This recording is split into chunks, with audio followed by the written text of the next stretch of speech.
नहमदुहु व नुसल्ली व नुसल्लिमु अला रसूलिहिल करीम अम्मा बअदु फ़अऊज़ु बिल्लाहि मिनश शैतानिर रजीम बिस्मिल्लाहिर रहमानिर रहीम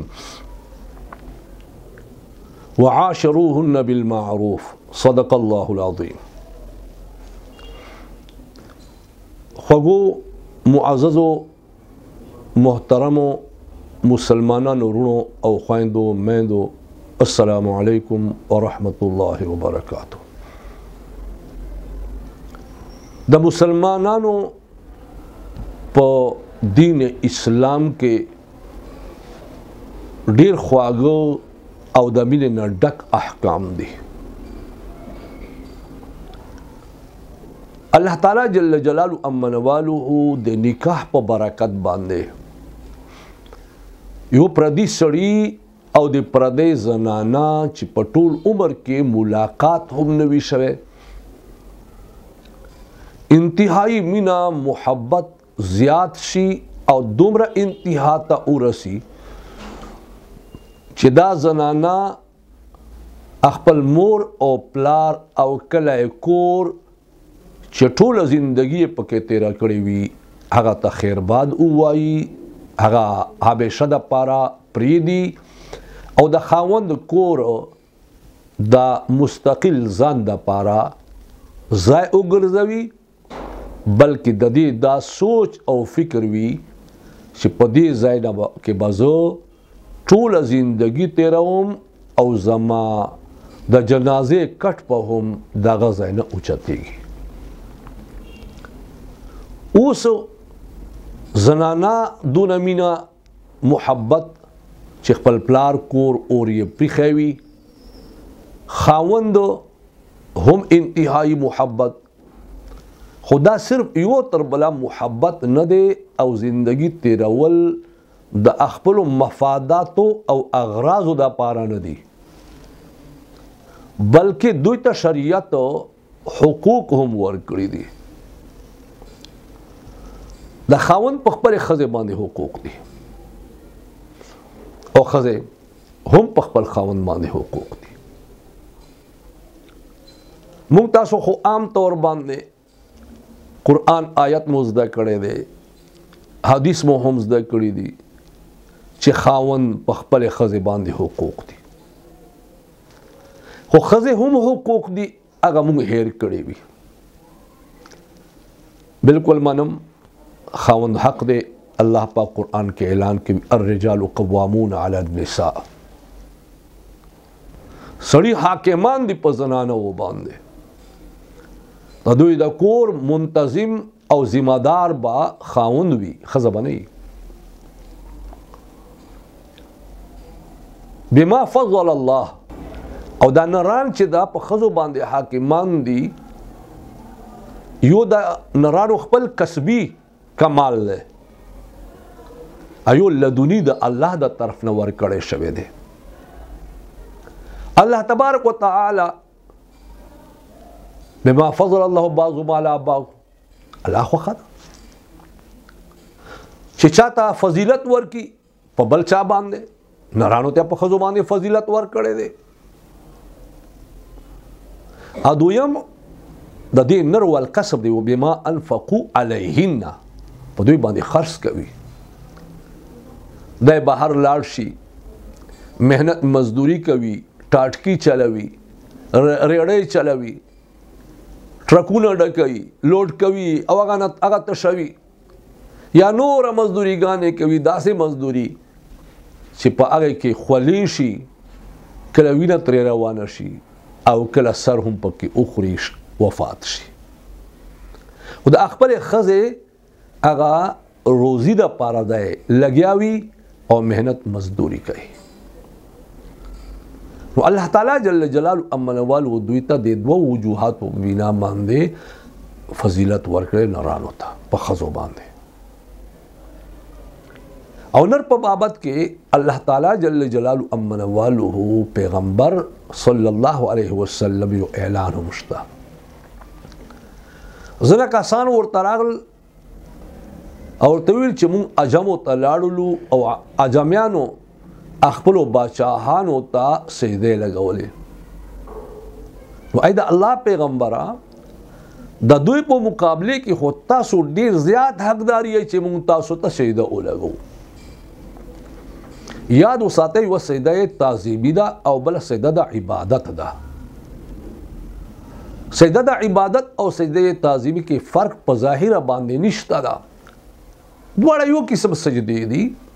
خو عبادت سجده کې د سړي دا عقیده وي چې چاته زه سجده کوم د زما ټولو حاجتونو پوره کولو باندې قدرت هم لري او د تاسو سجده د لپاره کوم چې ما نزدوکت ورته حاصل شي او کزه نه ورته کوم نو د ماته نقصان باندې هم قدرت لري ماته نقصان بیا را کولای شي غائبانه انداز کې. نو دا کس چې دا عقیده لري چې دا په غائبانه انداز کې ماته نفع نقصان را کولو باندې قدرت لري او عبادت یې غني دا سجده ورته کول ثواب یې غني دا سجده ورته کول دا سره سړی اسلام نه وځي او دا په یو دین کې هم روانه ده. انا روا وا انا اوس موږ خواته روا ده. او ها سجده د تعظیم موږ نه مخکې ادیانو کې روا وا لکه حضرت آدم علیه السلام ته فرښتو سجده لګولې وه. حضرت یوسف علیه السلام ته مور او پلار وروڼو سجده لګولې دا تعظیمي وه. خو موږ پیغمبر علیه السلام په دین کې دا منع وګرځېده. قرآن پاک کې راځي وان المساجد لله فلا تدعوا مع الله احدا. مساجد یوه معنا سجدې کول هم دي او بشکا سجده کول خاص الله د پاره دي. نو تاسو الله سره بل څوک مرا بلې بل چا عبادت ما کوي. او بل دویم نمبر باندې دا حدیث چې پیغمبر علیه السلام ته کله ویل نو پیغمبر علیه السلام جواب کې ورته فرمایي لو كنت امر احدا ان يسجد لاحد لامرت النساء ان يسجدن لازواجهن. کما چې چاته حکم ورکوله چې بل چاته دې سجده ولګي ما به زنانو ته حکم ورکړو چې خپل خاوندانو ته سجده ولګوي. خو خاوندانو د پاره سجده اجازت نه ورکوم ولې چې هیڅ چا د پاره الله نه ما سوا سجده لګولو اجازت نشته ده او هیڅ چاته نشته. بهرحال پیغمبر علیه السلام منع کړل خو دې نه د خاوند حقوق معلومیږي. خو د با عزیزانو د ښځې هم حقوق دي. الله تعالی جل شانه قرآن کې فرمایي وعاشروهن بالمعروف. دوی سره گزاران کوي دستور مطابق په نیکه طریقې.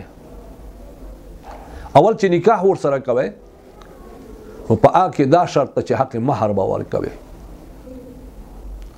دویم نمبر باندې شرط دا ده چې دوی ته به د رهن سهن ځای ورکوي. دریم نمبر باندې دا ده چې هغوی باندې به خرڅ خوراک هم کوي. څلورم نمبر باندې د دوی علاج د دوی کپڑے خیال به هم ساتي. پنځم نمبر باندې دوی سره به خپلی انداز کې تکلم کوي مینا محبت انداز کې او دارنګې د دې حق یو دا دی چې د عزت او ناموس په حفاظت کوي او دا باقاعده قرآن او سنت نه ثابت دی. الله پاک جل شانه فرمایي وآتوهن اجورهن. دوی ته د دوی والو مہرونه ورکړي او باقاعده الله پاک فرمایي چې په خوخه سره ورکړي. نو په خوخه امینه محبت سره با دوی ته مہر ورکوي. یعنی چې کله خاون سره نکاح تړي نو هغه د پاره باندې کوشش کوي چې خزه مطالبه مطابق هغه ته دای مہر ورکړي. بیا دا مہر په دوه قسمه ده. یو مہر داسې دی چې هغه مہر معجل بلل کېږي، یعنی فوراً په هغې وخت باندې بیا ورکوي چې کله دا واده ولشي. او بل مهر مؤجل ده، یعنی واو باندې به حمزه ولیکي، عین په ځای نه، عین په ځای باندې به واو حمزه ور ولیکي. مؤجل تأجیل نه وته دی، تاخیر. بل مهر دا تاخیر سره ورکول دي. نو مهر معجل او مهر مؤجل، یعنی جلدی سره سم مهر ورکیږي او سم مهر کا بیا خاون سره گنجائش نه، بیا تاخیر سره ورکیږي. نو چې کوم مهر وی خو خامخا به مهر ورته مقرره، اگر کا دې بغیر هم نکاح کیږي خدا د دې حق دی او باقاعده کنن دې نه کو ور او ذکر دې هم نه کو، سبا چې کله تا کر درواده شي دې تبا خپل مهر ورکوي. مونران کوشش دا کو چې د خزه د مهر په حق باندې پخه کېدو. اول خو ډېر لوی خوشحالي کو بالکل دا مهر ورکولو ته تیار یم، خو بیا چې راځي اوله شپه مونږه مطالبه دای چې ګوره دار ته معاف کا، دار ته معاف کا، دار ته معاف کا. غریبه ساده وي، راشي لوی کورې وي، وایي چې خاوند سره به مې بګړاو پیدا شي، بس بیا ها ورته وکړي. دا مروت خلاف دی. پکار دا دی چې خاوند دی کوم مقرر شوی دی هغه نه دی زیات ورکوي، هغه نه دی اخلي نه. خو به هر حال که ښځې ورته وبخلو بیا کېدی شي. فإن طبن لکم عن شیء، دې کې باقاعده مونږ ته الله تبارک وتعالی اجازت هم راکړی دی. حق مهر پیغمبر علیه السلام سنتونه هم ثابت دی. عبدالرحمن ابن عوف رضی اللہ تعالی عنہ پیغمبر علیہ السلام ته راغی، د ده باندې یو داغ د زعفرانو. تپوس کوي چې واده دې کړی که څه؟ وایي ها واده مې کړی، په کپړې باندې چېرته داغ لګېدلی و. وایي په څه دې واده ورسره وکړو؟ مهر دې څونه ورکړو؟ نو دوی ورته ویل وزن نوات من ذهب، د کجوري یو اډوکی هومره سونه مې ورکړه.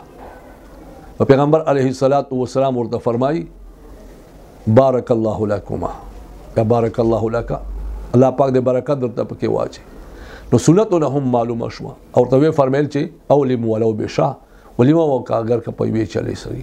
دارنګې وعاشرونهن بالمعروف، دوی سره دستور مطابق تاسو گزاران کوئ. اسکنوهن من حیث، هغه زنانه چې طلاق مو ورکړی نو من حیث تاسو کوم ځای موندوئ هغه ځای کې ځان سره اوسوئ. چې طلاق مو ورکړی وي او عدت کې وي هغې زنانه ته به سکنا ورکوئ. چې هغې ته سکنا ورکوئ چې کومه ښځه شپې او ورځې تا خواته اوسي هغه ته به سکنا ولې نه ورکوئ. وانفقوا علیهن، دوی باندې خرڅ کوئ. نو نفقه هم په موږ باندې لازمه ده. او یاد وساتئ که کور کې مینه محبت پیدا کول غواړئ، ښځه پر خواږه نوم سره بوله او د ده مور او پلار ته عزت ورکوه. مور او پلار یې عزت سره نوم اخله، بیا به دا د ستا مور او پلار هم قدر کوي. ښځې په نر باندې داسې حقوق دي لکه څنګه نر په ښځې باندې حقوق دي. البته په مراتبو کې فرق شته. الله تعالی جل شان دې موږ او تاسو ټولو ته په خپلو کورونو کې د هر حقدار صحیح طریقې سره حق ادا کولو توفیق نصیب فرمایي. واخر دعوانا ان الحمد لله رب العالمین.